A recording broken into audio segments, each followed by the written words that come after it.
1879ರಲ್ಲಿ ಜರ್ಮನಿಲಿ university of life ಝಿಗ್ ಅಂತ ಒಂದು university ಇದೆ. ಅಲ್ಲಿ ವಿಲ್ ಎಲ್ಮ್ವಂಟ್ ಅನ್ನೋನು ಒಬ್ಬ ಪ್ರೊಫೆಸರ್ ಇದ್ದ. ಅವನು ಈ ಜಗತ್ತಿನ ಮೊಟ್ಟ ಮೊದಲನೇ ಮನಃಶಾಸ್ತ್ರದ ಪ್ರಯೋಗಾಲಯನ ಸ್ಥಾಪಿಸಿದ.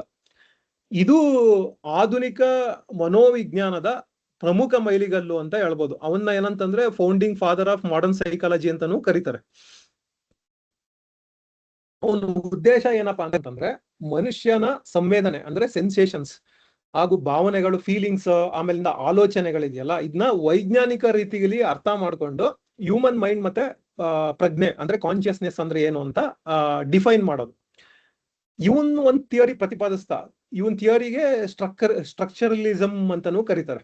ಈ ಥಿಯರಿ ಏನ್ ಹೇಳುತ್ತೆ ಅಂತಂದ್ರೆ ಮನುಷ್ಯನ ಮನಸ್ಸು ಬೇರೆ ಬೇರೆ ಘಟಕಗಳಿಂದ, ಬೇರೆ ಬೇರೆ ಭಾಗಗಳಿಂದ ಆಗಿದೆ ಅಂತ ಹೇಳುತ್ತೆ.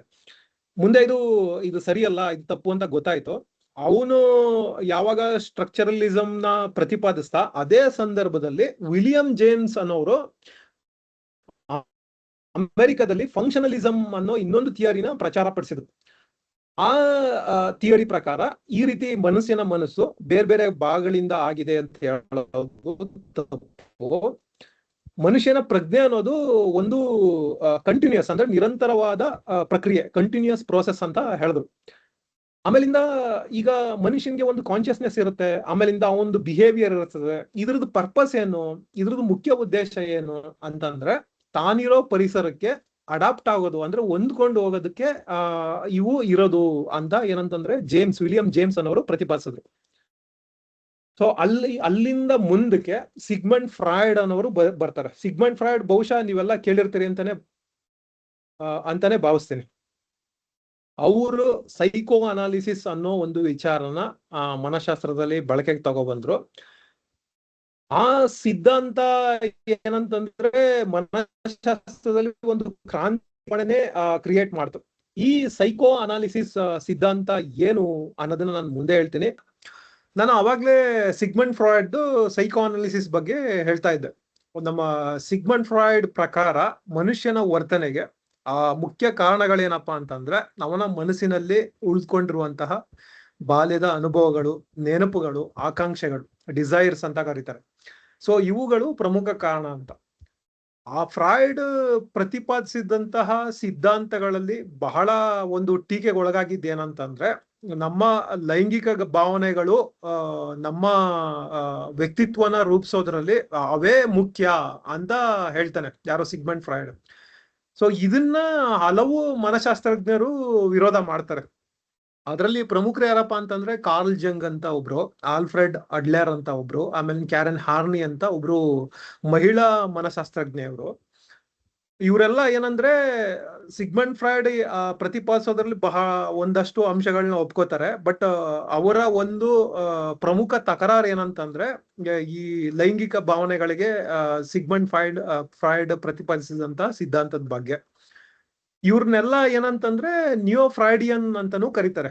ಇವರೆಲ್ಲ ಏನ್ ಹೇಳ್ತಾರೆ ಅಂತಂದ್ರೆ ಮನುಷ್ಯನ ವ್ಯಕ್ತಿತ್ವ ರೂಪುಗೊಳ್ಳುವಲ್ಲಿ ಅವನು ಬೆಳೆದು ಬಂದಂತ ಪರಿಸರ, ಅವನ ಅನುಭವಗಳು, ಸಮಾಜ, ಮತ್ತೆ ಏನಂತಂದ್ರೆ ಅವನ್ಗೆ ಯಾವ ತರ ಸಮಾಜದ ಜೊತೆ ಸಂಬಂಧಗಳಿರ್ತದೆ, ಅದ್ರ ಜೊತೆಗೆ ಅವನ ಸಾಮಾಜಿಕ ಆಸಕ್ತಿ, ಮತ್ತೆ ತಾನು ಉತ್ತಮಗೊಳ್ಬೇಕು ಅನ್ನೋ ಹಂಬಲ, ಇವಿಷ್ಟು ಏನಂದ್ರೆ ಅವನ ಒಂದು ವ್ಯಕ್ತಿತ್ವ ರೂಪುಗೊಳ್ಳುವಲ್ಲಿ ಪ್ರಮುಖ ಕಾರಣ ವಹಿಸ್ತವೆ ಅಂತ ಹೇಳ್ತಾರೆ ಇವರೆಲ್ಲ. ಅಲ್ಲಿಂದ ಮುಂದೆ ಒಂದು 1950-60 ಆ ಟೈಮ್ ಫ್ರೇಮ್ ಅಲ್ಲಿ ಏನಾಯ್ತು, ಬಿಹೇವಿಯರಿಸಮ್ ಅನ್ನೋದು ಒಂದು ಸೈಕಾಲಜಿಲಿ ಸಿದ್ಧಾಂತ ಪ್ರಚಲಿತಕ್ಕೆ ಬಂತು.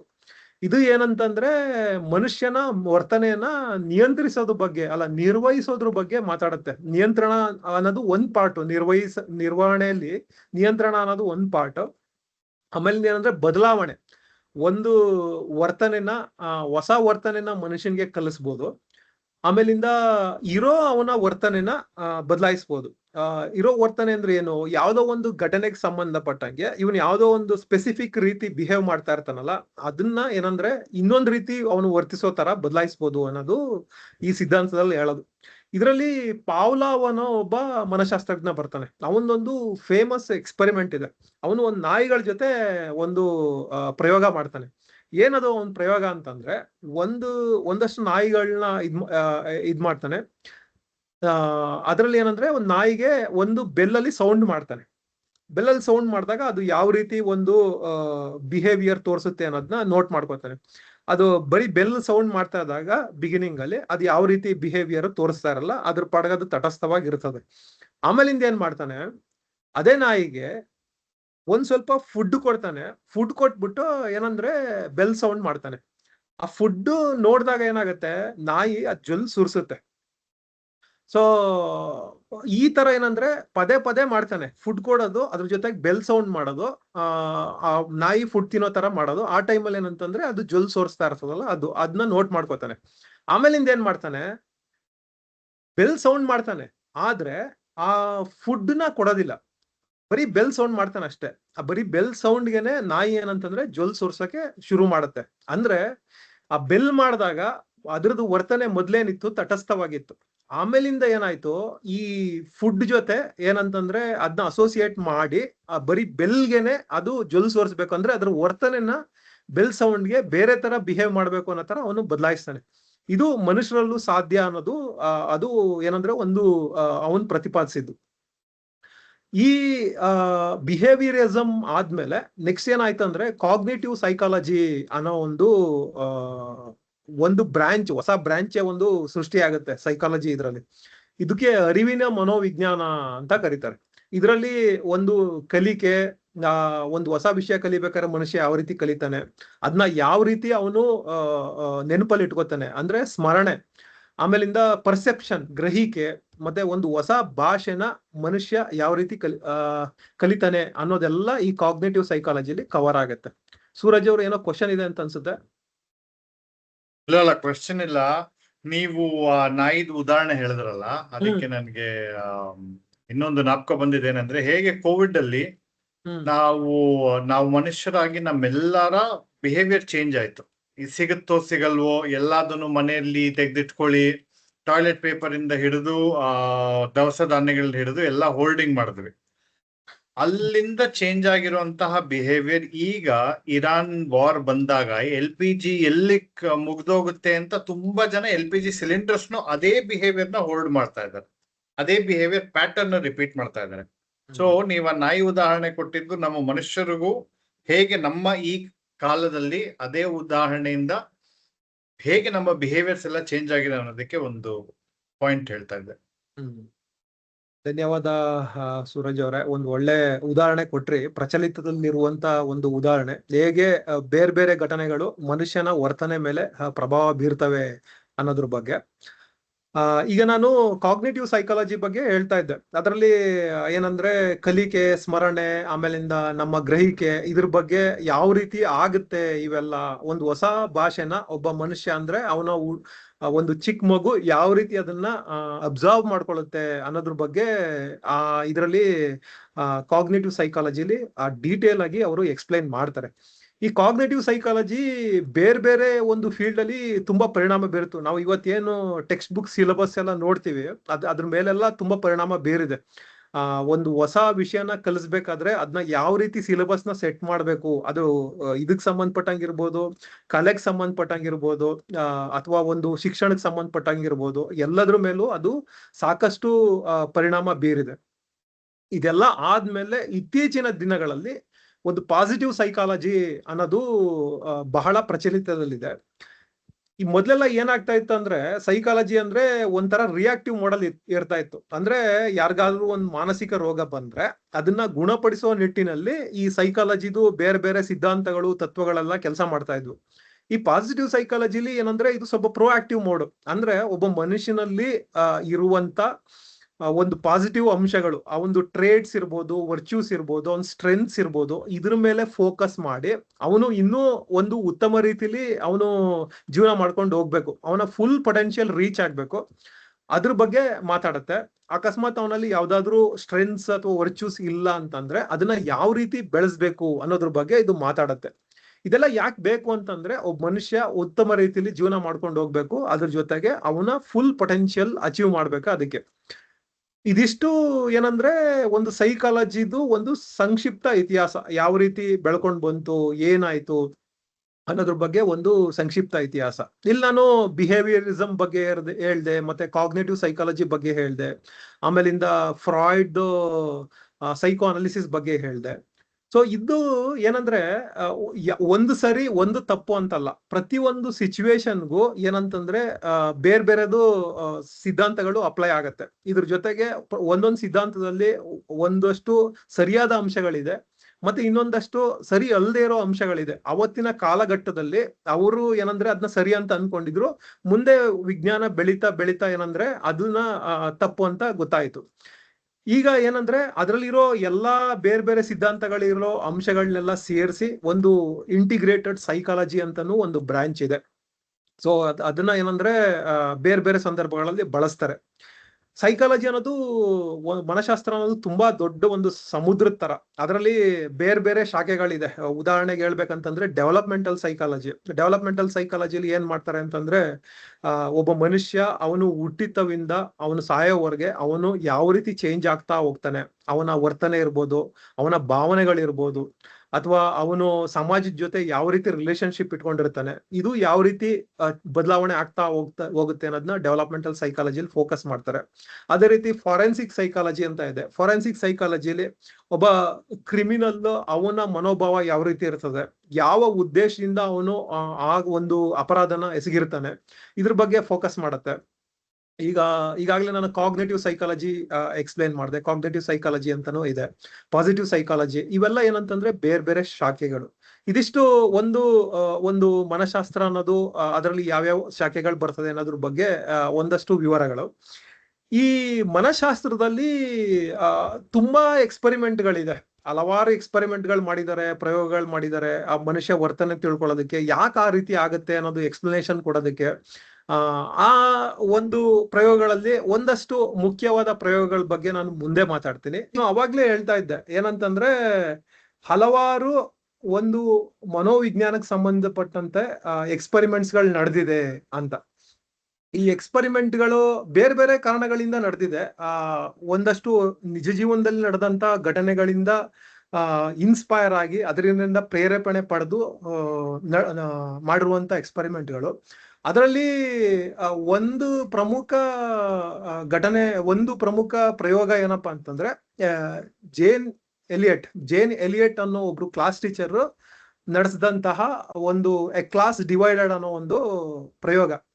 ಇದೇನಾಗತ್ತೆ ಅಂದ್ರೆ 1968ರಲ್ಲಿ ಮಾರ್ಟಿನ್ ಲೂಥರ್ ಕಿಂಗ್ದು ಹತ್ಯೆ ಆಗತ್ತೆ. ಮಾರ್ಟಿನ್ ಲೂಥರ್ ಕಿಂಗ್ ನಿಮ್ಗೆ ಗೊತ್ತಿರ್ಬೋದು. ಇದರದ್ದು ಅಮೆರಿಕದಲ್ಲಿ ಒಬ್ಬ ಕಪ್ಪು ವರ್ಣೀಯರು, ಆಫ್ರಿಕನ್ ಅಮೆರಿಕನ್ ಅಂತ ಏನ್ ಕರೀತಾರೆ, ಅವರ ಹಕ್ಕುಗಳಿಗಾಗಿ ಹೋರಾಡದಂತವ್ರು. ಅವ್ರದ್ದು 1968ರಲ್ಲಿ ಹತ್ಯೆ ಆಗುತ್ತೆ. ಹತ್ಯೆ ಆದಾಗ ಒಂದು ಜನಾಂಗೀಯ ದ್ವೇಷ, ಕಪ್ಪು ವರ್ಣೀಯರು, ಬಿಳಿಯರು, ಈ ತರದ್ ಯಾಕೆ ಒಂದು ತಾರತಮ್ಯ ಕ್ರಿಯೇಟ್ ಆಗತ್ತೆ ಅನ್ನೋದು ಒಂದಷ್ಟು ಕ್ವಶನ್ಗಳು ಇರ್ತಾವಾಗ. ಆ ಸಂದರ್ಭದಲ್ಲಿ ಈ ಜೇನ್ ಎಲಿಯಟ್ ಅನ್ನೋರು ಆ ಘಟನೆಯಿಂದ ಇನ್ಸ್ಪೈರ್ ಆಗಿ ಅವರ ಕ್ಲಾಸ್ ರೂಮ್ ಅಲ್ಲಿ ಒಂದು ಎಕ್ಸ್ಪೆರಿಮೆಂಟ್ ಮಾಡ್ತಾರೆ. ಆ ಎಕ್ಸ್ಪೆರಿಮೆಂಟ್ ಹೆಂಗೆ ಅಂತಂದ್ರೆ ಆ ಕ್ಲಾಸ್ ಅಲ್ಲಿರುವಂತ ಸ್ಟೂಡೆಂಟ್ಗಳನ್ನ 2 ಭಾಗ ಮಾಡ್ತಾರೆ. ಒಂದು ಏನಂತಂದ್ರೆ ಒಂದು ನೀಲಿ ಕಣ್ಣಿನ ಹುಡುಗರು ಅಥವಾ ನೀಲಿ ಕಣ್ಣಿನ ಸ್ಟೂಡೆಂಟ್ಗಳು, ಬ್ಲೂ ಐ, ಬ್ರೌನ್ ಐ ಅಂತ. ಇನ್ನೊಬ್ರು ಕಂದು ಬಣ್ಣದವರು. ಸೊ ಈಗ ಫಸ್ಟ್ ಏನ್ ಮಾಡ್ತಾರೆ, ಬ್ಲೂ ಐನ ಏನಂತಂದ್ರೆ ಓಕೆ ಅವರು ಏನಂದ್ರೆ ಸುಪೀರಿಯರ್ ಗ್ರೂಪ್, ಬ್ರೌನ್ ಐ ಇರೋರ್ನ ಏನಂತಂದ್ರೆ ಮೈನಾರಿಟಿ ಗ್ರೂಪ್ ಅಂತ ಡಿವೈಡ್ ಮಾಡ್ತಾರೆ. 2 ಗ್ರೂಪ್ಗೂ ಇಂಟ್ರಾಕ್ಷನ್ ಇರಬಾರ್ದು, ಆ ತರ ನೋಡ್ಕೋತಾರೆ. ಆಮೇಲಿಂದ ಏನ್ ಮಾಡ್ತಾರೆ, ಈ ಮೈನಾರಿಟಿ ಗ್ರೂಪ್ ಅಂತ ಏನಿರ್ತಾರೆ ಅವ್ರನ್ನ ಏನಂತಂದ್ರೆ ಸ್ಪೆಸಿಫಿಕ್ ಆಗಿ ಅವ್ರನ್ನ ಮಾತಾಡ್ಬೇಕಾರೆಲ್ಲ ಅವರ ನೆಗೆಟಿವ್ ಕ್ಯಾರೆಕ್ಟರಿಸ್ಟಿಕ್ಸ್ ನ ಹೈಲೈಟ್ ಮಾಡಿ ಮಾತಾಡೋದು. ಇದರಿಂದ ಏನಾಗುತ್ತೆ ಅಂತಂದ್ರೆ ಮೊದಲನೇದು, ಈಗ ಸುಪೀರಿಯರ್ ಗ್ರೂಪ್ ಅಂತ ಬ್ಲೂ ಐ ಗ್ರೂಪ್ ಅಂತ ಏನಿದೆ, ಆ ಗ್ರೂಪ್ ಅವರು ಈ ಮೈನಾರಿಟಿ ಗ್ರೂಪ್ ಅಂತ ಏನಿರ್ತಾರೆ ಅವ್ರ ಮೇಲೆ ಬುಲ್ಲಿಂಗ್ ಸ್ಟಾರ್ಟ್ ಮಾಡ್ತಾರೆ. ಅದು ಒಂದು ಅಬ್ಸರ್ವೇಷನ್ ಅಲ್ಲಿ. ಇನ್ನೊಂದು ಏನಾಗುತ್ತೆ, ಈ ಮೈನಾರಿಟಿ ಗ್ರೂಪ್ ಅಂತ ಏನಿರ್ತದೆ ಅದರಲ್ಲಿ ಸ್ಟೂಡೆಂಟ್ಗಳ ಅಕಾಡೆಮಿಕ್ ಪರ್ಫಾರ್ಮೆನ್ಸ್ ಏನಂತಂದ್ರೆ ಡಿಗ್ರೇಡ್ ಆಗಕ್ಕೆ ಸ್ಟಾರ್ಟ್ ಆಗುತ್ತೆ. ಅವ್ರು ಯಾರು ಚೆನ್ನಾಗಿ ಓದ್ತಿದ್ರು ಅವ್ರು ಯಾರು ಏನಂತಂದ್ರೆ ಚೆನ್ನಾಗಿ ಓದ್ದೇನೆ ಇರೋದು, ಕಡಿಮೆ ಅಂಕಗಳನ್ನ ತಗೊಳ್ಳೋದು, ಈ ತರ ಎಲ್ಲ ಆಗೋದಕ್ಕೆ ಸ್ಟಾರ್ಟ್ ಆಗತ್ತೆ. ಸೊ ಇದೇ ಎಕ್ಸ್ಪೆರಿಮೆಂಟ್ ನ ಉಲ್ಟಾ ಮಾಡಿ ರಿಪೀಟ್ ಮಾಡ್ತಾರೆ. ಅಂದ್ರೆ ಬ್ಲೂ ಐನ ಮೈನಾರಿಟಿ ಮಾಡ್ತಾರೆ 2ನೇ ಬಾರಿ, ಆಮೇಲೆ ಏನಂತಂದ್ರೆ ಬ್ರೌನ್ ಐನ ಸುಪೀರಿಯರ್ ಗ್ರೂಪ್ ಅಂತ ಮಾಡ್ತಾರೆ. ಆ ಸಂದರ್ಭದಲ್ಲೂ ಇದೇ ಪ್ಯಾಟರ್ನ್ ರಿಪೀಟ್ ಆಗುತ್ತೆ. ಯಾವ್ದನ್ನ ಇವರು ಮೈನಾರಿಟಿ ಗ್ರೂಪ್ ಅಂತ ಏನ್ ಮಾಡ್ತಾರೆ, ಆ ಗ್ರೂಪ್ ಅವ್ರು ಏನಂತಂದ್ರೆ ಅಕಾಡೆಮಿಕಲಿ ಒಂದು ಪರ್ಫಾರ್ಮೆನ್ಸ್ ಇದು ಏನಂತಂದ್ರೆ ಕಡಿಮೆ ಆಗುತ್ತೆ. ಸೊ ಇದರಿಂದ ಒಟ್ಟಾರೆ ಗೊತ್ತಾಗಿದ್ದೇನಪ್ಪಾ ಅಂತಂದ್ರೆ, ಈ ರೀತಿ ಒಂದು ಜನಾಂಗೀಯ ತಾರತಮ್ಯಗಳು, ಈಗ ನಮ್ಮಲ್ಲಿ ಜಾತಿ ವ್ಯವಸ್ಥೆನೂ ಇರ್ಬೋದು, ಇದರಲ್ಲಿ ಜನಾಂಗೀಯ ವ್ಯವಸ್ಥೆ ಇರ್ಬೋದು. ಸೊ ಈ ಧರ್ಮಾಧಾರಿತ ತಾರತಮ್ಯಗಳಿರ್ಬೋದು, ಈ ತಾರತಮ್ಯಗಳಿಂದ ಏನಾಗತ್ತೆ, ಒಂದು ಮಕ್ಕಳ ಮನ್ಸಲ್ಲಿರ್ಬೋದು ಅಥವಾ ಆ ಒಂದು ಗುಂಪಿನಲ್ಲಿ ಇರುವಂತಹ ಎಲ್ಲಾ ವ್ಯಕ್ತಿಗಳಿಗೆ ಒಂದು ನೆಗೆಟಿವ್ ರೀತಿಯಲ್ಲಿ ಪರಿಣಾಮ ಬೀರುತ್ತೆ. ಅವರ ಫುಲ್ ಪೊಟೆನ್ಶಿಯಲ್ ರೀಚ್ ಆಗಲ್ಲ. ಅದನ್ನ ಏನಂತಂದ್ರೆ ಈ ಎಕ್ಸ್ಪೆರಿಮೆಂಟ್ ಇಂದ ನಾವು ಕಾಣ್ಬೋದು. ಇದು ಒಂದು ಮುಖ್ಯವಾದಂತ ಒಂದು ಎಕ್ಸ್ಪೆರಿಮೆಂಟ್. ಇನ್ನೊಂದು ಘಟನೆ ನಡೆಯುತ್ತೆ. ಇದು 1964ರಲ್ಲಿ ನಡೆಯೋದು. ಆ ಸಂದರ್ಭದಲ್ಲಿ ಏನಾಗುತ್ತೆ ಅಂತಂದ್ರೆ, ಕಿಟ್ಟಿ ಜಿನೋವೇಸಿ ಅಂತ ಒಬ್ರು ಲೇಡಿ ಇರ್ತಾರೆ. ಅವರು ಒಂದ್ ದಿವಸ ಮಧ್ಯರಾತ್ರಿಲಿ ಅವ್ರು ಬಾರ್ ಅಟೆಂಡರ್ ಆಗಿ ಕೆಲಸ ಮಾಡ್ತಾ ಇರ್ತಾರೆ. ಆ ಕೆಲಸ ಮುಗಿಸ್ಕೊಂಡು ಹೋಗ್ತಾ ಇರ್ತಾರೆ ಮನೆಗೆ ಹೋಗ್ಬೇಕಾದ್ರೆ ಏನಂದ್ರೆ, ಒಬ್ಬ ಅವ್ರನ್ನ ಏನಂತಂದ್ರೆ ರೇಪ್ ಮಾಡಿ ಮರ್ಡರ್ ಮಾಡ್ತಾನೆ. ಆ ಪೊಲೀಸ್ ಇನ್ವೆಸ್ಟಿಗೇಷನ್ ಅದೆಲ್ಲ ಇದ್ ಮಾಡಿದಾಗ ಏನಾಗತ್ತೆ, 38 ಜನ ಏನಂತಂದ್ರೆ ಅವರು ಏನಂತಂದ್ರೆ ಆ ಮರ್ಡರ್ ಮಾಡಿರೋದ್ನ, ರೇಪ್ ಮಾಡಿರೋದ್ನ ವಿಟ್ನೆಸ್ ಮಾಡಿದ್ರು ಬೇರೆ ಬೇರೆ ರೀತಿಲಿ. ಅಂದ್ರೆ ಇವರು ಸಹಾಯಕ್ಕೋಸ್ಕರ ಕೂಗೋದಿರ್ಬೋದು ಅಥವಾ ಅವ್ರು ನೋಡಿರೋದಿರ್ಬೋದು, ಅದೆಲ್ಲ ಮಾಡಿದ್ರು. ಇವೊಂದು ಅಲ್ಲಿ ಏನಂದ್ರೆ 38 ಜನ ಇದ್ರು ಯಾರು ಹೆಲ್ಪ್ ಬರ್ಲಿಲ್ಲ, ಸಹಾಯಕ್ ಬರ್ಲಿಲ್ಲ ಅನ್ನೋದನ್ನ ಏನಂತಂದ್ರೆ ಹೈಲೈಟ್ ಮಾಡಿ ಹೇಳ್ತಾರೆ ಯಾವ್ದ್ರಲ್ಲಿ, ಪೊಲೀಸ್ ರಿಪೋರ್ಟ್ ಅಲ್ಲಿ. ಮುಂದೆ ಅದು 38 ಜನ ಅಲ್ಲ, ಒಂದಷ್ಟು ಜನ ಸಹಾಯ ಮಾಡೋದಕ್ಕೂ ಹೋಗಿದ್ರು ಅನ್ನೋದು ಗೊತ್ತಾಗತ್ತೆ, ಅದು ಬೇರೆ ಕತೆ. ಬಟ್ ಈ ಘಟನೆ ನಡೆದಾಗ ಏನಂತಂದ್ರೆ, ಇಬ್ರು ಮನಶಾಸ್ತ್ರಜ್ಞರಿರ್ತಾರೆ, ಬಿಬ್ ಲಟಾನೆ ಮತ್ತೆ ಜಾನ್ ಡರ್ಲಿ ಅಂತ. ಇವರು ಅರೆ ಯಾಕೆ ಜನ ಏನಂತಂದ್ರೆ ಸಹಾಯ ಮಾಡೋದಕ್ ಮುಂದೆ ಬರ್ಲಿಲ್ಲ ಅನ್ನೋದೊಂದು ಕ್ವಶನ್ ಬರ್ತದೆ. ಆಮೇಲಿಂದ ಇವರು ಕಂಡ್ಕೊಂಡಿದ್ ಏನಪ್ಪಾ ಅಂತಂದ್ರೆ, ಬೇರೆ ಬೇರೆ ಎಕ್ಸ್ಪೆರಿಮೆಂಟ್ ಗಳ ಮೂಲಕ ಗುಂಪಿನಲ್ಲಿದ್ದಾಗ ಈ ತರದೊಂದು ಎಮರ್ಜೆನ್ಸಿ ಸಿಚುವೇಶನ್ ಅಲ್ಲಿ ಜನಗಳು ಸಹಾಯಕ್ಕೆ ಬರೋದು ಕಡಿಮೆ. ಅವರು ಮುಂದಕ್ಕೆ ಬರಲ್ಲ. ಯಾಕಂತಂದ್ರೆ ಆ ಹೊಣೆಗಾರಿಕೆನ, ಸಹಾಯ ಮಾಡೋ ಹೊಣೆಗಾರಿಕೆನ ಬೇರೆಯವ್ರು ಮಾಡ್ಲಿ ಅನ್ನೋದು ನಮ್ಮ ಒಂದು ಸಬ್ ಕಾನ್ಶಿಯಸ್ ಲೆವೆಲ್ ಅಲ್ಲಿ ಅದು ಡಿಸೈಡ್ ಆಗುತ್ತೆ. ಸೊ ಆ ಕಾರಣದಿಂದ ಏನಂತಂದ್ರೆ ಗುಂಪಿನಲ್ಲಿ ಇದ್ದಾಗ ಸಹಾಯ ಮಾಡೋದಕ್ಕೆ ಮುಂದೆ ಬರಲ್ಲ. ಇದಕ್ಕೆ ಏನಂತಂದ್ರೆ ಬೈ ಸ್ಟ್ಯಾಂಡರ್ ಎಫೆಕ್ಟ್ ಅಂತ ಕರೀತಾರೆ. ನೀವು ಹುಡುಕಿದ್ರೆ ಸಿಗುತ್ತೆ ಬೈ ಸ್ಟ್ಯಾಂಡರ್ ಎಫೆಕ್ಟ್ ಅಂತ. ಸೊ ಈ ಎಕ್ಸ್ಪೆರಿಮೆಂಟ್ ಇಂದ ಅವರು ಅದನ್ನ ಪ್ರೂವ್ ಮಾಡ್ತಾರೆ, ಗುಂಪಿನಲ್ಲಿ ಇದ್ದಾಗ ಸಹಾಯಕ್ಕೆ ಬರಲ್ಲ ಅಂತ. ಈಗ ಇಲ್ಲಿ ಕ್ವಶನ್ ಬರ್ಬೋದಾರೆ, ಇದು ಹೆಂಗ್ ಉಪಯೋಗ ಆಯ್ತು ಅನ್ನೋದು ಕ್ವಶನ್ ಬರ್ಬೋದು. ಇದು ಆಕ್ಚುಲಿ ಉಪಯೋಗ ಆಗಿದೆ. ಯಾವ ತರ ಅಂತಂದ್ರೆ, ಮೊದ್ಲೆಲ್ಲ ಈಗ ಎಮರ್ಜೆನ್ಸಿ ಸಿಚುವೇಶನ್ ಅಲ್ಲಿ CPR ಮಾಡೋದೆಲ್ಲ ನಿಮ್ಗೆ ಗೊತ್ತಿರ್ಬೋದು, ಕಾರ್ಡಿಯೋ ಪಲ್ಮಿನರಿ ರಿಸಸಿಟೇಷನ್ ಅಂತ ಕರೀತಾರೆ. ಇದನ್ನೆಲ್ಲ ಎದೆ ಭಾಗನೆಲ್ಲ ಒತ್ತಿ ರೆಸ್ಕ್ಯೂ ಬ್ರೆತ್ ಎಲ್ಲ ಕೊಟ್ಟು ರಿವೈವ್ ಮಾಡೋದು ಹಾರ್ಟ್ ನ, CPR ಇದೆಲ್ಲ ಮಾಡ್ಬೇಕಾದ್ರೆ. ಸೊ ಎಮರ್ಜೆನ್ಸಿ ಸಿಚುವೇಶನ್ ಅಲ್ಲಿ ಈ ತರ CPR ಮಾಡ್ಬೇಕಾದ್ರೆ ಇನ್ನೊಬ್ಬನ್ಗೆ, ಯಾವನಾರ ಬೈ ಸ್ಟ್ಯಾಂಡರ್ಡ್ಗೆ ಎಕ್ಸ್ಪ್ಲಿಸಿಟ್ ಆಗಿ ಏನಂತಂದ್ರೆ ಎಮರ್ಜೆನ್ಸಿ ವೆಹಿಕಲ್ಗೆ ಕಾಲ್ ಮಾಡು ಅಂತ CPR ಮಾಡೋರು ಹೇಳ್ಬೇಕು ಅನ್ನೋ ತರ ಒಂದು ಪ್ರೋಟೋಕಾಲ್ ನ ಇದರಿಂದ ಡಿಫೈನ್ ಮಾಡಿದ್ರು. ಇಲ್ಲಾಂದ್ರೆ ಮೊದ್ಲೇನಾಗ್ತಾ ಇತ್ತು, ಯಾವನೋ ಅವ್ನ್ ಮಾಡ್ಲಿ ಇವನ್ ಮಾಡ್ಲಿ ಅಂತ ಅನ್ಕೊಂಡು ಏನಂತಂದ್ರೆ ಸುಮ್ನಾಗ್ಬಿಡ್ತಾ ಇದ್ರು. ಈಗ ಹಂಗಲ್ಲ, CPR ಮಾಡೋನು ಏನಂತಂದ್ರೆ ಬೈ ಸ್ಟ್ಯಾಂಡರ್ಡ್ಗೆ ಒಬ್ಬನ್ಗೆ ಎಕ್ಸ್ಪ್ಲಿಸಿಟ್ ಆಗಿ ಕಾಲ್ ಔಟ್ ಮಾಡ್ತಾನೆ. ಈ ರೀತಿ ಆ ಪ್ರೋಟೋಕಾಲ್ ನ ರೀಡಿಫೈನ್ ಮಾಡಿದ್ರು. ಈ ರೀತಿ ಬೇರೆ ಬೇರೆ ಒಂದು ಎಮರ್ಜೆನ್ಸಿ ಸಿಚುವೇಶನ್ಗಳು ಎಲ್ಲೆಲ್ಲಿ ಬರ್ತದೆ ಅಲ್ಲೆಲ್ಲ ಏನಂತಂದ್ರೆ ಪ್ರೋಟೋಕಾಲ್ ರೀಡಿಫೈನ್ ಆಗೋದಕ್ಕೆ ಈ ಬೈ ಸ್ಟ್ಯಾಂಡರ್ಡ್ ಎಫೆಕ್ಟ್ ಏನಿದೆ. ಸೊ ಈ ಬೈ ಸ್ಟ್ಯಾಂಡರ್ಡ್ ಎಫೆಕ್ಟ್ ಎಕ್ಸ್ಪೆರಿಮೆಂಟ್ ಏನ್ ಕಂಡಕ್ಟ್ ಮಾಡಿದ್ರು ಬಿಬ್ ಲಟಾನೆ ಮತ್ತೆ ಜಾನ್ ಡರ್ಲಿ ಅವರು, ಅದು ಸಹಾಯ ಮಾಡಿದೆ. ನನ್ಗೆ ಈ ಬೈ ಸ್ಟ್ಯಾಂಡರ್ಡ್ ಎಫೆಕ್ಟ್ ಅದ್ರ ಬಗ್ಗೆ ಓದಿದಾಗ ಒಂದು ನಮ್ ಟೋಸ್ಟ್ ಮಾಸ್ಟರ್ ಸಂಬಂಧಪಟ್ಟಂಗೆ ಒಂದು ಇದು ಆಗ್ತಾ ಇತ್ತು ನನ್ಗೆ. ಯಾವ್ದಂದ್ರೆ, ಈಗ ನಾವು ಟೇಬಲ್ ಟಾಪಿಕ್ ಮಾಡಿದಾಗ ಯಾರಾದ್ರೂ ಒಂದು ಟಾಪಿಕ್ ಕೊಟ್ರೆ ಯಾರು ಮುಂದಕ್ಕೆ ಹೋಗೋದಿಲ್ಲ. ಏನಂದ್ರೆ ಅವ್ರು ಕರಿಬೇಕು ಯಾರನ್ನಾರ ಒಬ್ರನ್ನ. ಸೊ ಇದು ಬೈ ಸ್ಟ್ಯಾಂಡರ್ಡ್ ಎಫೆಕ್ಟ್ ಅನ್ನೋದೊಂದು ಅನುಮಾನ ಹೋಗಿತ್ತು ನನ್ಗೆ. ಯಾಕಂತಂದ್ರೆ ಓಕೆ ಅವನೋಗ್ಲಿ ಅನ್ನೋ ಕಾರಣಕ್ಕೆ ಏನಂದ್ರೆ ಸುಮ್ನಿರೋದು. ಆಮೇಲೆ ನಂಗೆ ಗೊತ್ತಾಗಿದ್ದೇನಂದ್ರೆ ಅದು ಬೈ ಸ್ಟ್ಯಾಂಡರ್ಡ್ ಎಫೆಕ್ಟ್ ಅಲ್ಲ, ಅದೇನಂದ್ರೆ performance anxiety. So performance anxiety ಅಂತಂದ್ರೆ ಏನಂದ್ರೆ, ನಾವು ಏನಾದ್ರೂ ಒಂದು ಇದನ್ನ ಪರ್ಫಾರ್ಮ್ ಮಾಡ್ಬೇಕಾದ್ರೆ ಅದು ಫಿಯರ್ ಆಫ್ ಫೇಲ್ಯೂರ್ ಇರ್ಬೋದು, ಅಥವಾ ಏನಂದ್ರೆ ಅದು ಪರ್ಫೆಕ್ಟ್ ಆಗಿ ಬರಲ್ಲ, ಪರ್ಫೆಕ್ಷನಿಸಮ್ ಅಂತ ಏನ್ ಕರಿತೀವಿ ಅದಿರ್ಬೋದು, ಅಥವಾ ಜನಗಳ ಎದುರುಗಡೆ ಪರ್ಫಾರ್ಮ್ ಮಾಡ್ಬೇಕಾದ್ರೆ ಬೇರೆಯವರು ಏನ್ ಅನ್ಕೋತಾರೆ ಅನ್ನೋ ಒಂದು ನಮ್ಮಲ್ಲಿರುವಂತ ಆ ತರದೊಂದು ಯೋಚನೆ ನಮ್ಮಲ್ಲಿ ಕ್ರಿಯೇಟ್ ಮಾಡುವಂತ ಸ್ಟ್ರೆಸ್ ಇರ್ಬೋದು. ಈ ಕಾರಣಗಳಿಂದ ಏನಂತಂದ್ರೆ ಟೇಬಲ್ ಟಾಪಿಕ್ ಕೊಟ್ಟಾಗ ನಾವು ಏನಂತಂದ್ರೆ ಮುಂದಕ್ಕೆ ಬಂದು ಮಾತಾಡೋದಕ್ಕೆ ಹೋಗೋದಿಲ್ಲ ಅವ್ರು ಕರೆಯೋವರೆಗೂ. ಸೊ ಇದು ಏನಂದ್ರೆ ಪರ್ಫಾರ್ಮೆನ್ಸ್ ಆಂಗ್ಸೈಟಿಗೆ ಸಂಬಂಧಪಟ್ಟಂಗೆ. ಸೊ ಕಡೆಯಲ್ಲಿ ನಾನು ಕನ್ಕ್ಲೂಡ್ ಮಾಡೋದಕ್ಕೆ ಏನ್ ಇಷ್ಟಪಡ್ತೀನಿ ಅಂತಂದ್ರೆ, ಇತ್ತೀಚೆಗೆ ನನ್ನ ಫ್ರೆಂಡ್ ಜೊತೆ ಮಾತಾಡ್ತಾ ಇರ್ಬೇಕಾದ್ರೆ ಏನಾಯ್ತು, ಒಂದು ಸೈಕಾಲಜಿ ವಿಷಯ ಬಂತು. ಅದು ಅವ್ರ ಮನೇಲಿ ಒಬ್ರು ಇಬ್ರು ಮಕ್ಳಿದಾರೆ. ಅವ್ರ ಮಗಳು ಏನಂದ್ರೆ ಈಗ ಬಹುಶಃ 4th or 5th ಸ್ಟ್ಯಾಂಡರ್ಡ್ ಅಂತ ಅನ್ಸುತ್ತೆ. ಈಗ ಅವರು ಚೈಲ್ಡ್ಹುಡ್ ಇಂದ ಮಗಳು ಒಂದು ಟೀನ್ಗೆ ಎಂಟರ್ ಆಗೋ ಒಂದು ಸಮಯ. ನಾನು ಆಗ ವರ್ತನೆಗಳೆಲ್ಲ ಬದಲಾಗತ್ತಲ್ಲ, ಅವಾಗ ಅವ್ರಿಗೆ ಸಜೆಸ್ಟ್ ಮಾಡಿದೆ ಏನಂದ್ರೆ, ಒಂದು ಟೀನ್ಸ್ ಬ್ರೈನ್ ಅಂತ ಒಂದು ಬುಕ್ ಇದೆ, ಒಬ್ರು ನ್ಯೂರೋ ಸೈಂಟಿಸ್ಟ್ ಬರ್ದಿರೋದು, ನ್ಯೂರೋಲಜಿಸ್ಟ್. ಅದನ್ನ ಓದಿ ನೀವು, ಅದು ಓದಿದ್ರೆ ನಿಮ್ಗೆ ಗೊತ್ತಾಗುತ್ತೆ, ಅದೆಲ್ಲ ಅರ್ಥ ಆಗುತ್ತೆ, ಯಾವ ತರ ಅವ್ರ ವರ್ತನೆ ಬದಲಾಗುತ್ತೆ ಅಂತ ನಾನು ನನ್ನ ಫ್ರೆಂಡ್ಗೆ ಸಜೆಸ್ಟ್ ಮಾಡಿದೆ.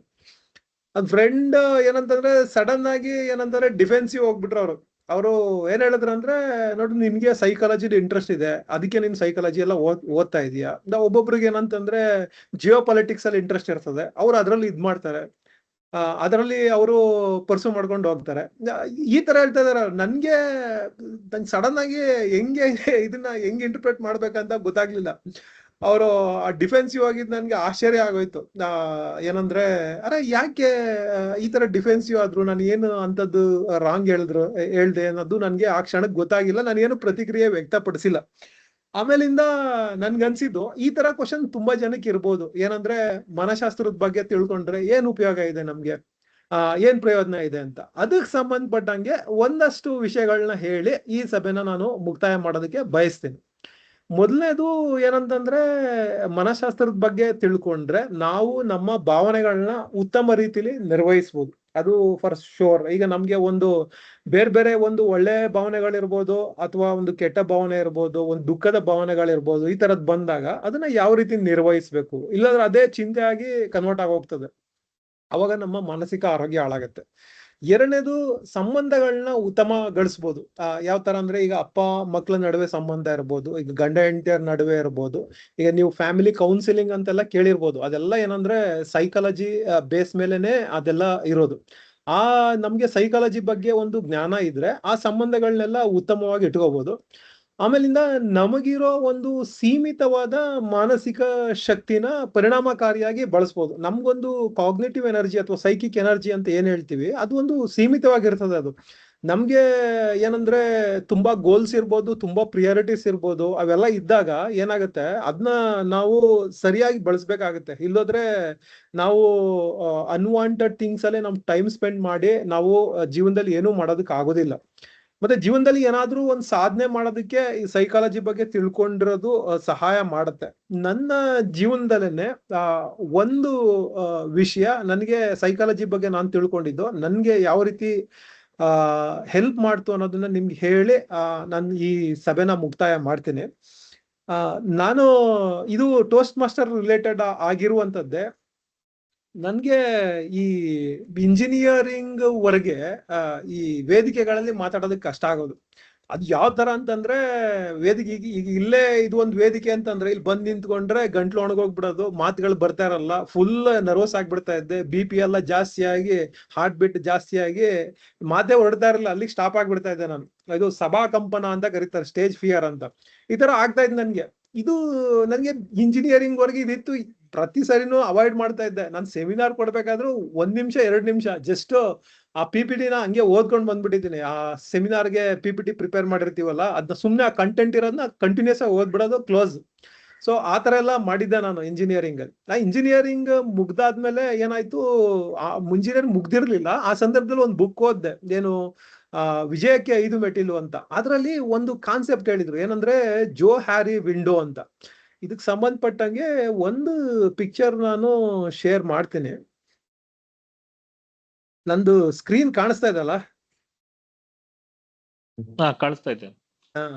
ಇದು ಏನಂದ್ರೆ, ಮನುಷ್ಯನ್ಗೆ ಯಾವ ರೀತಿ ಅವನ ವರ್ತನೆಗೆ ಕೆಲವೊಂದು ಅಂಶಗಳು ಕಾರಣ ಆಗ್ತವೆ ಅನ್ನೋದಕ್ಕೆ ಅವನು ಜೋ ಹ್ಯಾರಿ ವಿಂಡೋ ಮಾಡಲ್ ಅಂತ ಕರೀತಾರೆ. ಇದನ್ನ ಏನಂತಂದ್ರೆ ಅವ್ರು ಮಾಡಿರೋದು. ಇದರಲ್ಲಿ 4 ವಿಭಾಗ ಮಾಡ್ತಾರೆ. ಇದು ನೀವು ಮೇಲ್ಗಡೆ 2 ನೋಡಿದ್ರೆ ನೋನ್ ಟು ಸೆಲ್ಫ್ ಅಂದ್ರೆ ನಮಗ್ ಗೊತ್ತಿರೋದು, ಎರಡನೇದು ನಮಗ್ ಗೊತ್ತಿಲ್ಲದೆ ಇರೋದು.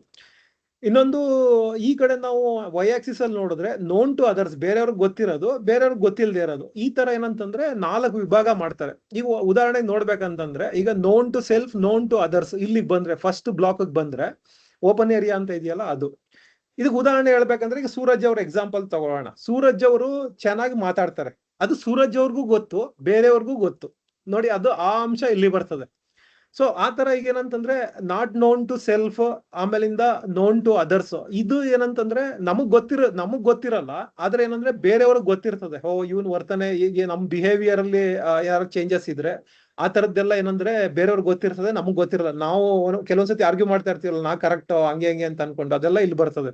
ಇಲ್ಲಿ ಬಹಳ ಮುಖ್ಯವಾಗಿರೋದು ಏನಂತಂದ್ರೆ ನಾಟ್ ನೋನ್ ಟು ಸೆಲ್ಫ್ ಮತ್ತೆ not known to others. Hidden area, ಅದು ಅನ್ನೋನ್, ಇದು ಅನ್ನೋನ್ ಕ್ಯಾಟಗರಿಲಿ ಬರ್ತದೆ. ಅಂದ್ರೆ ನಮಗೂ ಗೊತ್ತಿರಲ್ಲ, ಬೇರೆಯವ್ರಿಗೂ ಗೊತ್ತಿರಲ್ಲ. ಸೊ ಇದಕ್ಕೆ ಒಂದು ಬೆಸ್ಟ್ ಎಕ್ಸಾಂಪಲ್ ಹೇಳ್ಬೇಕಂತಂದ್ರೆ ಈಗ ಚಿಕ್ಕ ಮಕ್ಳು ಹೈಸ್ಕೂಲಲ್ಲೆಲ್ಲ ಓದ್ಬೇಕಾದ್ರೆ ಏನಾಗುತ್ತೆ, ಹೈಸ್ಕೂಲ್ ಅಥವಾ ಪ್ರೈಮರಿ ಓದ್ಬೇಕಾದ್ರೆ ಮ್ಯಾಥ್ಸ್ ಟಫ್, ಚೆನ್ನಾಗಿ ಓದ್ಬೇಕು ನೀವು, ಮ್ಯಾಥ್ಸ್ ಟಫ್ ಅಂತ ಹೇಳ್ತಾ ಇರ್ತಾರೆ ಯಾರು, ಸ್ಕೂಲ್ ಟೀಚರ್ಗಳು. ಅಲ್ಲಿ ಏನಾಗುತ್ತೆ, ಆ ಮ್ಯಾಥ್ಸ್ ಟಫ್ ಅನ್ನೋದು ಅವರು ತಲೆ ಒಳಗೆ ಉಳ್ಕೊಬಿಡುತ್ತೆ ಅದು. ಆಮೇಲಿಂದ ಮುಂದೆ ಅವರು PUC ಅಲ್ಲಿಗೆಲ್ಲ ಬಂದಾಗ ಮ್ಯಾಥ್ಸ್ ನ ಏನಂತಂದ್ರೆ ಅದನ್ನ ಪ್ರಾಬ್ಲಮ್ ಸಾಲ್ವ್ ಮಾಡೋಕಿರ್ಬೋದು, ಅದನ್ನ ಓದಕ್ಕಿರ್ಬೋದು, ಅಲ್ಲಿ ಸ್ಟ್ರಗಲ್ ಮಾಡ್ತಾರೆ.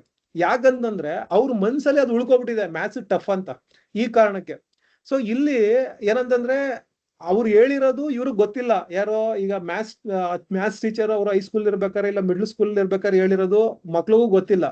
ಮತ್ತೇನಂತಂದ್ರೆ ಇವ್ರು ಮ್ಯಾಥ್ಸ್ ಅಲ್ಲಿ ಯಾಕೆ ಸ್ಟ್ರಗಲ್ ಮಾಡ್ತಾ ಇದಾರೆ ಅಂತ ಹೊರಗಡೆವರೆಗೂ ಗೊತ್ತಿಲ್ಲ. ಸೊ ಈ ತರದ್ದು ಅಂಶಗಳಿದೆಯಲ್ಲ, ಅದು ಏನಂತಂದ್ರೆ ಈ ಅನ್ನೋನ್ ಕ್ಯಾಟಗರಿಲಿ ಬರ್ತದೆ. ನನ್ನ ವಿಷಯದಲ್ಲಿ ಏನಾಗಿತ್ತಂತಂದ್ರೆ ನಾನು 4th ಸ್ಟ್ಯಾಂಡರ್ಡ್ ಅಲ್ಲಿ ಇರ್ಬೇಕಾದ್ರೆ ಒಂದು ಸ್ಪೀಚ್ ಕೊಟ್ಟಿದ್ದೆ ಇದಕ್ಕೆ ಚಿಲ್ಡ್ರನ್ ಡೇಗೆ. ಅಲ್ಲಿವರೆಗೂ ನಾನು ಸ್ಟೇಜ್ ಅಲ್ಲಿ ಚೆನ್ನಾಗಿ ಪರ್ಫಾರ್ಮ್ ಮಾಡ್ತಾ ಇದ್ದೆ, ಹಾಡುಗಳೆಲ್ಲ ಹೇಳ್ತಾ ಇದ್ದೆ. ಆ ಚಿಲ್ಡ್ರನ್ ಡೇಗೆ ಸ್ಪೀಚ್ ಕೊಡ್ಬೇಕಾದ್ರೆ ಏನಾಯ್ತು, ಅದು ಫಸ್ಟ್ ಟೈಮ್ ಮೈಕ್ ಮುಂದೆ ನಾನು ಒಂದು ಆಡಿಟೋರಿಯಂ ಅಲ್ಲಿ ಸ್ಪೀಚ್ ಕೊಡ್ತಾ ಇರೋದು. ಆ ಅನುಭವ ಬೇರೆ. ಅದು ಆ ಮೈಕ್ ಅಲ್ಲಿ ನಮ್ ಸೌಂಡ್ ನಾವೇ ಕೇಳೋದು, ಆಮೇಲೆ ಇಲ್ಲಿ ಮಾತಾಡ್ತಾ ಇರೋದು, ಆ ಆಡಿಯನ್ಸ್, ಇದೆಲ್ಲ ಅದೇನಾಯ್ತು, ಅದ್ ಮಾತಾಡ್ಬೇಕಾದ್ರೆ ಸ್ಪೀಚ್ ಮಧ್ಯದಲ್ಲಿ ಮರ್ತೋಗಿ ಅದನ್ನ ನಾನು ಕನ್ಕ್ಲೂಡ್ ಮಾಡಕ್ ಆಗಿಲ್ಲ, ಇದ್ ಮಾಡಕ್ ಆಗಿಲ್ಲ. ಸೊ ಅಲ್ಲಿಗೆ ನಿಲ್ಲಿಸ್ಬಿಟ್ಟೆ. ಯಾವ ತರ ಅಂತಂದ್ರೆ ಇಷ್ಟು ಹೇಳಲು ಅವಕಾಶ ಮಾಡಿಕೊಟ್ಟ ನಿಮ್ಗೆಲ್ರಿಗೂ ಧನ್ಯವಾದ ಹೇಳ್ತೇನೆ ಅಂತ ಹೇಳ್ಬಿಟ್ಟು ಕನ್ಕ್ಲೂಡ್ ಮಾಡ್ಬಿಟ್ಟೆ. ಬಟ್ ಅದೊಂದು ನೆಗೆಟಿವ್ ಎಕ್ಸ್ಪೀರಿಯನ್ಸ್, ಒಂದು ಟ್ರಾಮಾ ಕ್ರಿಯೇಟ್ ಮಾಡಿತ್ತಲ್ಲ, ಅದನ್ನ ನನ್ನ ಮನ್ಸಲ್ಲಿ ಉಳ್ಕೊಬಿಟ್ಟಿತ್ತು. ಇದು ಮನ್ಸಲ್ಲಿ ಉಳ್ಕೊಂಡಿರೋದ್ರಿಂದ ಅಲ್ಲಿಂದ ಮುಂದಕ್ಕೆ ಯಾವಾಗ್ಲೂ ಸ್ಟೇಜ್ ಮೇಲೆ ಹೋದ್ರೆ ನನ್ಗೆ ಭಯ ಆಗೋದು. ಆದ್ರೆ ನನಗೆ ಏನಂದ್ರೆ ಗೊತ್ತಿಲ್ಲ, ಆ ನೆಗೆಟಿವ್ ಒಂದು ಎಮೋಷನ್, ಆ ಟ್ರಾಮಾ ಕ್ರಿಯೇಟ್ ಮಾಡಿರೋದು ನನ್ಗೆ ಈ ಸಮಸ್ಯೆ ಕ್ರಿಯೇಟ್ ಮಾಡಿದೆ ಅನ್ನೋದು ನನಗೆ ಗೊತ್ತೇ ಇರ್ಲಿಲ್ಲ. ಆ ಇಂಜಿನಿಯರಿಂಗ್ ಅಲ್ಲಿ ನಾನು ಆ ಬುಕ್ ಓದ್ದೆ ಅಂತ ಹೇಳಿದ್ನಲ್ಲ, ವಿಜಯಕ್ಕೆ 5 ಮೆಟ್ಟಿಲು ಅಂತ, ಅದರಲ್ಲಿ ಈ ಜೋಹಾರಿ ವಿಂಡೋ ಮಾಡೆಲ್ ಅಂತ ಇದನ್ನ ಎಕ್ಸ್ಪ್ಲೈನ್ ಮಾಡಿದ್ರು. ಇದನ್ನ ನೋಡಿದಾಗ ನನ್ಗೆ ಅವಾಗ ಕನೆಕ್ಟ್ ಆಯ್ತು. ಓಕೆ, ಈ ಕಾರಣಕ್ಕೆ ಏನಂತಂದ್ರೆ ನನ್ಗೆ ಕಷ್ಟ ಆಗ್ತಾ ಇದೆ ಸ್ಟೇಜ್ ಮೇಲೆ ಹೋಗಿ ಮಾತಾಡೋದಕ್ಕೆ ಅಂತ. ಸೊ ಈಗ ಇದನ್ನ ಸಾಲ್ವ್ ಮಾಡೋದು ಹೆಂಗೆ? ಇದು ಸಾಲ್ವ್ ಮಾಡೋದಕ್ಕೆ ಸೈಕಾಲಜಿಲೆ ಎಕ್ಸ್ಪೋಜರ್ ಥೆರಪಿ ಅಂತ ಒಂದಿದೆ. ಅಂದ್ರೆ ಯಾವ್ದಾದ್ರು ಒಂದ್ ವಿಷಯಕ್ಕೆ ಸಂಬಂಧಪಟ್ಟಂಗೆ ನಮಗೆ ಭಯ ಇದ್ರೆ ಆ ವಿಷಯಕ್ಕೆ ಏನಂತಂದ್ರೆ ಎಕ್ಸ್ಪೋಸ್ ಆಗ್ತಾ ಇದ್ರೆ ಸ್ಲೋ ಆಗಿ ಆ ಭಯ ಕಡಿಮೆ ಆಗ್ತಾ ಹೋಗುತ್ತೆ. ಇದು ಉದಾಹರಣೆಗೆ ಏನಂದ್ರೆ ನಾಯಿಗಳ ಬಗ್ಗೆ ಭಯ ಇದ್ರೆ ಫಸ್ಟ್ ಏನ್ ಮಾಡ್ತಾರೆ ಅಂದ್ರೆ ಸೈಕಾಲಜಿಸ್ಟ್ಗಳು ಒಂದು ನಾಯಿದು ಒಂದು ಡಾಲ್ ನ ಎಕ್ಸ್ಪೋಸ್ ಮಾಡ್ತಾರೆ ಇವನ್ ಜೊತೆ. ಆ ಭಯ ಒಂದ್ ಸ್ವಲ್ಪ ಕಡಿಮೆ ಆಗೋವರೆಗೂ ಆ ಡಾಲ್ ಜೊತೆ ಇದ್ ಮಾಡ್ತಾರೆ. ಆಮೇಲಿಂದ ಒಂದು ಚಿಕ್ಕ ನಾಯಿ ಮರಿ ಜೊತೆ ಎಕ್ಸ್ಪೋಸ್ ಮಾಡ್ತಾರೆ. ಭಯ ಒಂದ್ ಸ್ವಲ್ಪ ಕಡಿಮೆ ಆದ್ಮೇಲೆ ಆ ನಾಯಿ ಮರಿ ಸ್ವಲ್ಪ ದೊಡ್ಡದು, ಆ ತರ ಹಿಂಗೆ ಎಕ್ಸ್ಪೋಸ್ ಮಾಡಿ ಏನಂತಂದ್ರೆ ಆ ಭಯನ ಸಂಪೂರ್ಣವಾಗಿ ಹೋಗಲಾಡಿಸ್ತಾರೆ. ಇದು ಏನಂತಂದ್ರೆ ಎಕ್ಸ್ಪೋಜರ್ ಥೆರಪಿ ಅಂತ. ಸೊ ಆ ಕಾನ್ಸೆಪ್ಟ್ ನ ನಾನು ಅಳವಡಿಸ್ಕೊಂಡೆ. ಇದಕ್ಕೆ ನನಗೆ MTech ಅಲ್ಲಿ ಒಂದು ಸ್ಟೇಜ್ ಮುಂದೆ ಮಾತಾಡುವಂತ ಅವಕಾಶಗಳು ಸಿಕ್ತು. ಅವಾಗ ಸೆಮಿನಾರ್, ಎವ್ರಿ ಸೆಮಿಸ್ಟರ್ ಏನಂತಂದ್ರೆ 3 ಸೆಮಿನಾರ್ ಕೊಡ್ಬೇಕಾಗಿತ್ತು. ಫಸ್ಟ್ ಸೆಮಿನಾರ್ ಅಲ್ಲಿ ನಾನು ಏನಂದ್ರೆ ಫುಲ್ ಸ್ಕ್ರಿಪ್ಟ್ ಕಂಪ್ಲೀಟ್ ಆಗಿ ಬರ್ದ್ಬಿಟ್ಟಿದೆ. ಎಲ್ಲಾನು ಕ್ಲೀನ್ ಆಗಿ ಏನಂತಂದ್ರೆ ಇದ್ ಮಾಡಿ ಇವ್ರ ಎದುರುಗಡೆ ಮಾತಾಡ್ದೆ. ಒಂದ್ ಸ್ವಲ್ಪ ಭಯ ಎಲ್ಲ ಬಿಗಿನಿಂಗ್ ಅಲ್ವಾ, ಭಯ ಎಲ್ಲ ಇತ್ತು. 2ನೇ ಸೆಮಿನಾರ್ ಬರೋಷ್ಟೊತ್ತಿಗೆ ನನಗೆ ಒಂದ್ ಸ್ವಲ್ಪ ಇಂಪ್ರೂವ್ಮೆಂಟ್ ಕಾಣಿಸ್ತು. ಓಕೆ, ಪರವಾಗಿಲ್ಲ, ಇಂಪ್ರೂವ್ ಆಗಿದ್ದೀನಿ ಅಂತ. ಆ ರೀತಿ MTech ಅಲ್ಲಿ 4 ಸೆಮಿಸ್ಟರ್ ಇರ್ತದೆ, ಒಟ್ಟು 12 ಸೆಮಿನಾರ್ಗಳು ಕೊಟ್ಟಿದ್ನಿ. 12 ಒಂದು 7-8 ಕೊಡೋಷ್ಟ್ರಲ್ಲಿ ನನ್ ಕಾನ್ಫಿಡೆನ್ಸ್ ಬಂತು. ಆಮೇಲೆ ಆರಾಮಾಗಿ ಮಾತಾಡಕ್ ಶುರು ಮಾಡಿದೆ ನಾನು. ಸೊ ಈ ರೀತಿ ಸೈಕಾಲಜಿ ಅನ್ನೋದು ಆ ವಿಷಯನ ನನಗೆ ತಿಳ್ಕೊಂಡಿರೋದ್ರಿಂದ ನನ್ನ ಜೀವನದಲ್ಲಿ ಇದು ಒಂದು ಎಕ್ಸಾಂಪಲ್. ಇಂಥದ್ದು 100 ಅನುಭವಗಳಾಗಿದೆ ನನಗೆ. ಒಂದು ವೈಜ್ಞಾನಿಕ ರೀತಿಲಿ ಒಂದು ವಿಚಾರನ ವಿಶ್ಲೇಷಣೆ ಮಾಡಿ ಅದು ಸಮಸ್ಯೆ ಏನಾಗಿದೆ ಅಂತ ಅರ್ಥ ಮಾಡ್ಕೊಂಡು ಆ ಸಮಸ್ಯೆನ ಪರಿಹಾರ ಮಾಡೋ ನಿಟ್ಟಿನಲ್ಲಿ ನನಗೆ ಸೈಕಾಲಜಿ ಜ್ಞಾನ ಹೆಲ್ಪ್ ಮಾಡ್ತು ಅಂತ ಹೇಳೋದಕ್ಕೆ ಇಷ್ಟಪಡ್ತೀನಿ. ನಿಮಗೂ ಸೈಕಾಲಜಿ ಬಗ್ಗೆ ಆಸಕ್ತಿ ಇದ್ರೆ ಅದು ಬೇರೆ ಬೇರೆ ಬುಕ್ಗಳಿದೆ. ಉದಾಹರಣೆಗೆ ಏನಂತಂದ್ರೆ ನಿಮ್ಗೆ ಪ್ರೊಡಕ್ಟಿವಿಟಿ ಮೇಲೆ ಇಂಟ್ರೆಸ್ಟ್ ಇದ್ರೆ ನೀವು ಪ್ರೊಡಕ್ಟಿವಿಟಿಗೆ ಸಂಬಂಧಪಟ್ಟಂತ ಸೈಕಾಲಜಿ ಬುಕ್ಗಳನ್ನ ಓದ್ಬೋದು. ಸೈಕಾಲಜಿ ತುಂಬಾ ವ್ಯಾಸ್ಟ್ ಆಗಿರೋದ್ರಿಂದ ನಾನು ಒಂದು ಜನರಲ್ ಬುಕ್ ಅಂತ ಏನು ಇರಲ್ಲ. ಸೊ ನೀವು ಯಾವ್ದಾದ್ರು ಒಂದು ಸ್ಪೆಸಿಫಿಕ್ ಏರಿಯಾದಲ್ಲಿ ನಿಮ್ಗೆ ಏನಂತಂದ್ರೆ ಇಂಟ್ರೆಸ್ಟ್ ಇದೆ. ಉದಾಹರಣೆಗೆ ಈಗ ಮಕ್ಳು, ನಿಮ್ಗೆ ಚಿಕ್ಕ ಮಕ್ಳಿದ್ರೆ ಚಿಕ್ಕ ಮಕ್ಳ ಜೊತೆ ಯಾವ ರೀತಿ ಇಂಟ್ರಾಕ್ಟ್ ಮಾಡ್ಬೇಕು, ಅವ್ರ ಸೈಕಾಲಜಿ ಏನಿರ್ತದೆ ಇದನ್ನ ತಿಳ್ಕೊಳಕ್ಕೆ ಇಷ್ಟ ಇದ್ರೆ ನೀವು ಸುಮ್ನೆ ಆನ್ಲೈನ್ ಗೂಗಲ್ ಸರ್ಚ್ ಮಾಡಿದ್ರೆ ಸಾಕು. Psychology based book on parenting ಅಂತ ನೀವು ಸರ್ಚ್ ಮಾಡಿದ್ರೆ ನಿಮ್ಗೆ ಆ ಬುಕ್ ಗಳು ಸಜೆಸ್ಟ್ ಮಾಡುತ್ತೆ. ಸೊ ಅಲ್ಲಿಂದ ನೀವು ಶುರು ಮಾಡ್ಬೋದು. ನಿಮ್ಗೆ ಯಾವ ಏರಿಯಾದಲ್ಲಿ ನಿಮ್ಗೆ ಒಂದ್ ಸ್ವಲ್ಪ ತಿಳ್ಕೊಬೇಕು ಅನ್ನೋ ಒಂದು ಆಸಕ್ತಿ ಇದೆ, ಅದ್ರ ಬಗ್ಗೆ ನೀವೇನಂದ್ರೆ ಹುಡ್ಕಾಡಿ ಆ ಬುಕ್ಗಳನ್ನ ಓದೋದ್ರಿಂದ ನಿಮ್ಮ ಜ್ಞಾನನ ಉತ್ತಮ ಪಡಿಸ್ಕೋಬಹುದು. ಅದ್ರ ಜೊತೆಗೆ ನೀವು ಉತ್ತಮ ರೀತಿಲಿ ಜೀವನನ ನಿರ್ವಹಿಸ್ಬೋದು ಅಂತ ಹೇಳ್ತಾ ಇವತ್ತಿನ ಸಭೆನ ಮುಕ್ತಾಯ ಮಾಡ್ತೀನಿ. ಎಲ್ರಿಗೂ ಧನ್ಯವಾದ. ಧನ್ಯವಾದಗಳು.